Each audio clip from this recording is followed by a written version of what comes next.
Welcome to the ghost town of Jericho, Texas. And right now I'm walking on what is known as the Jericho Gap. The Jericho Gap was originally Route 66, and it was a muddy, tough dirt road that people would get stuck on, kind of became infamous. And then eventually Route 66 got moved a little bit to the north here, and the town of Jericho became a ghost town. Pretty fascinating history, very fascinating ruins of Jericho. And instead of me talking about it this time, I was able to find the owners of this place, and they're gracious enough to tell me all about Jericho. So I'll let them talk about it and show you what Jericho, Texas is all about.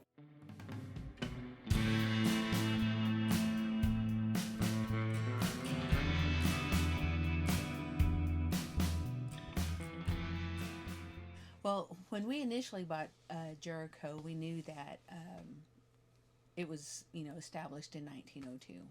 So in the last 4 years, we've been able to do a lot of deep dive research and come to find out that our Jericho is part of actually the frontier, the Old West, when it was just opening up 1852, in that era. Jericho is also named in that time as well. So we don't know who named Jericho. That's one of the things we're searching and researching, trying to figure out is who named it. The pastor that built Clarendon, which is maybe 15 minutes south from us, we figured, oh, well, maybe he named it, because he was here before 1800 or 1900 and was establishing Donley County, Clarendon as the county seat. So we maybe figured that he was doing the naming of the area, which That was about 1878, yeah. 1876. And so we are on that hunt to find out who actually named Jericho. But the land itself was owned by J.H. Harris, and he sold the land to Mr.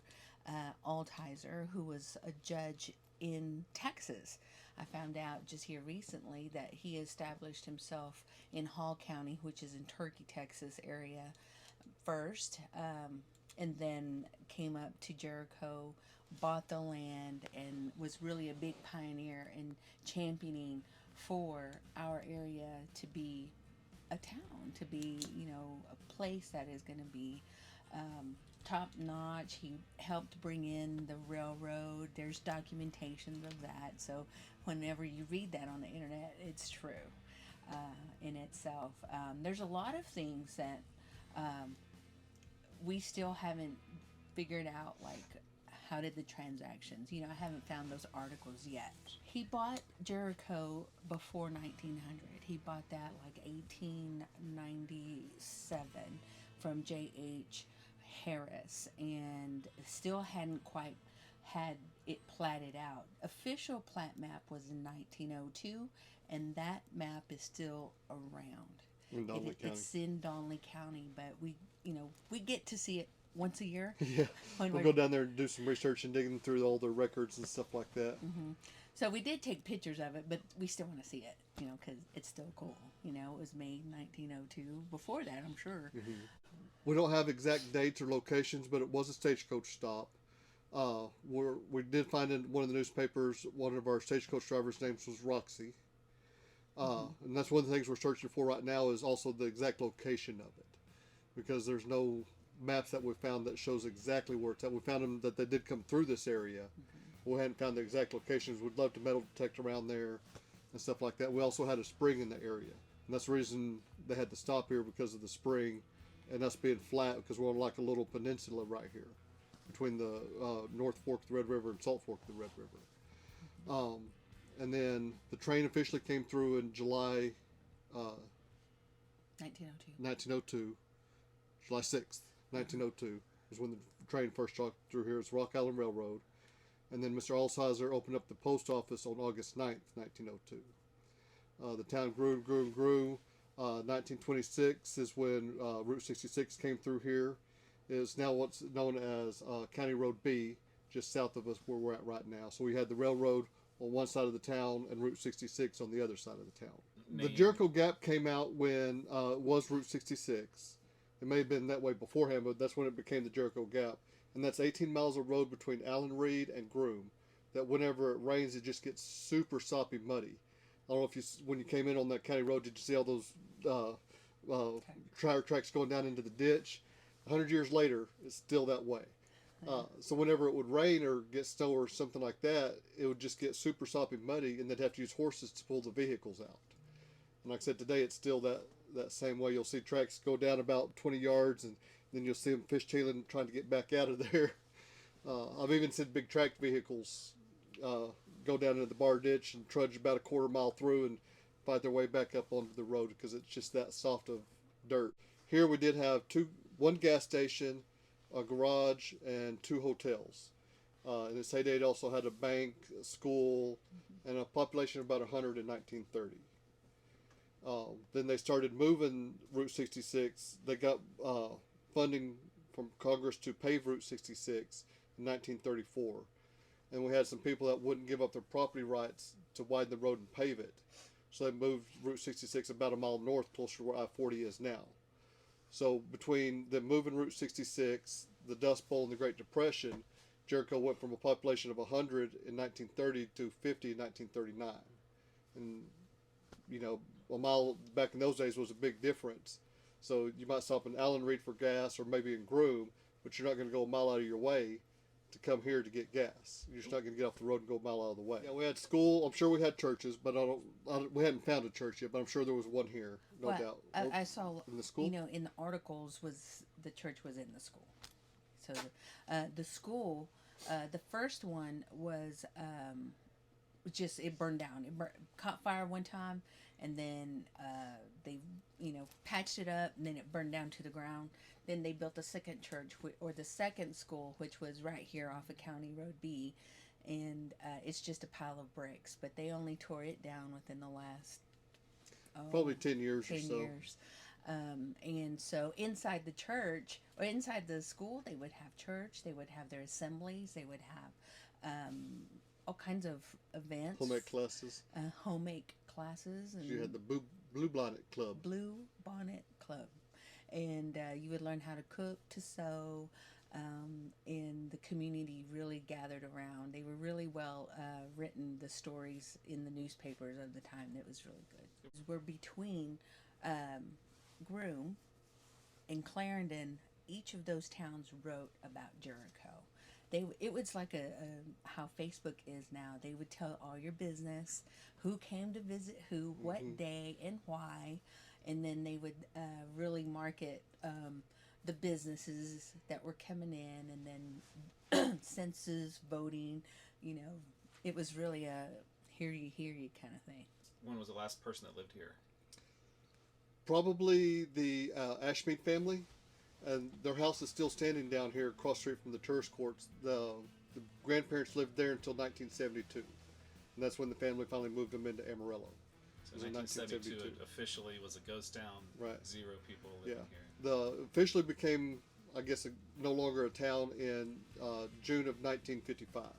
That's when the post office sent out its last letter, and we've got internet copies of the last postcard from here when they postmarked it. That was in 1955. So when they closed the post office, that was officially when the town wasn't anymore. Then we have the tourist courts that are standing. They were built in 1911. Well, I can give you some more information about them. And we've got the old Ashmead house, and that's really about it from the day of when it existed. You can go around, and we still found foundations of different places. Like we have one over here that we believe was what we called the birthing house. And that's where a midwife lived. And we got documentation of a lot of people being born, and that was where they was usually birthed at.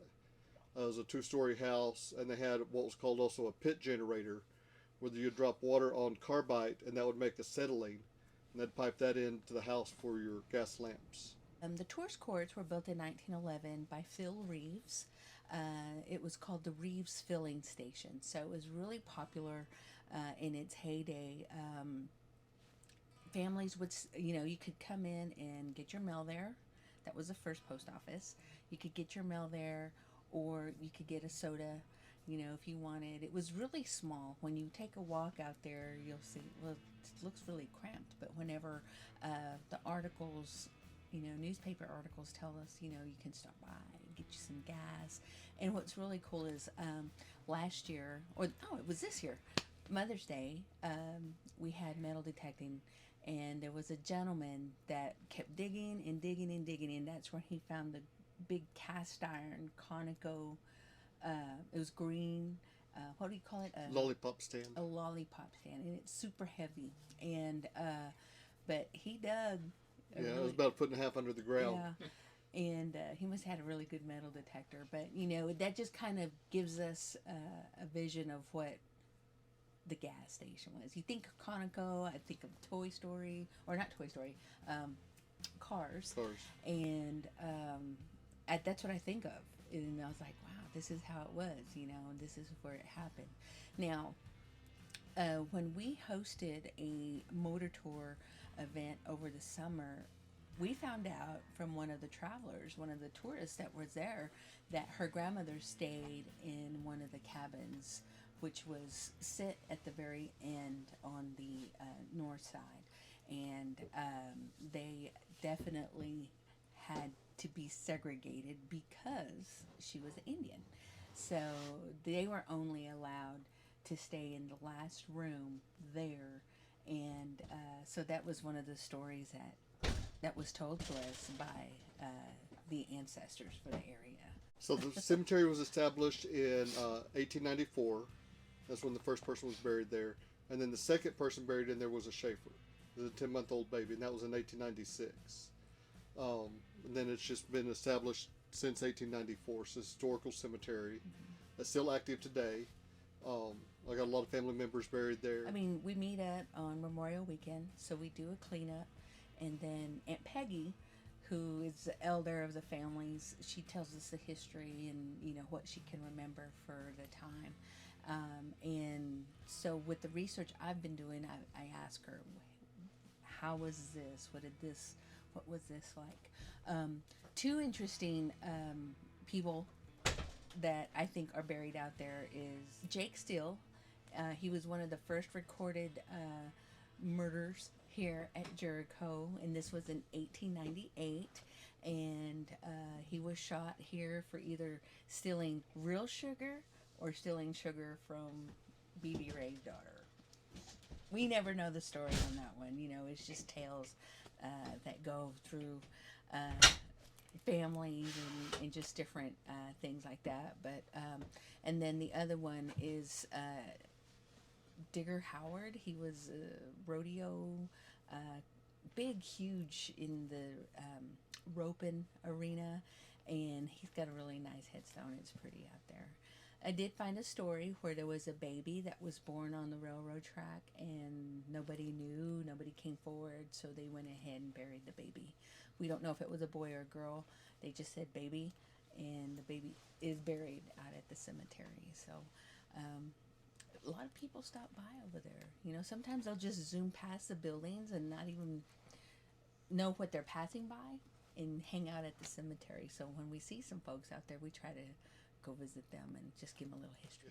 And then we have Mr. Lamb. He's 95. He lives 3 miles west of the Jericho Gap, and he always calls us up, hey, I have another story for you. So Mr. Lamb produced a really cool picture for us, which was the Jericho had a baseball team. So now we're like, well, where was the baseball field? Now, Field of Dreams, if you build it, they will come. Do we want to build a baseball field? How fun Peggy would that told be? us where the ball field was. That was Yeah. between the tourist courts and the lumberyard. There's some local folks that think we're crazy, but the elders are like, I'm going to tell you some more. I'm going to show you some pictures. And that's what, they're telling their grandkids to talk to us and tell us what's going on. Especially if you give us a little heads up. We'd love to give you tours and talk to you and tell you the history. Plus, we're always searching for more history. So a lot of times we'll have people who come by and give us little tidbits here and there, or tell us something that we don't know. Or, hey, I saw this over here at this museum, and we'll usually load up that day and go to the museum and find out about it. Right. But yeah, people are always welcome to come around here and look around, especially if we're here, because we got our garden going. But if we're not here, you can come look around, but preferably let us know, and we'd love to show you around.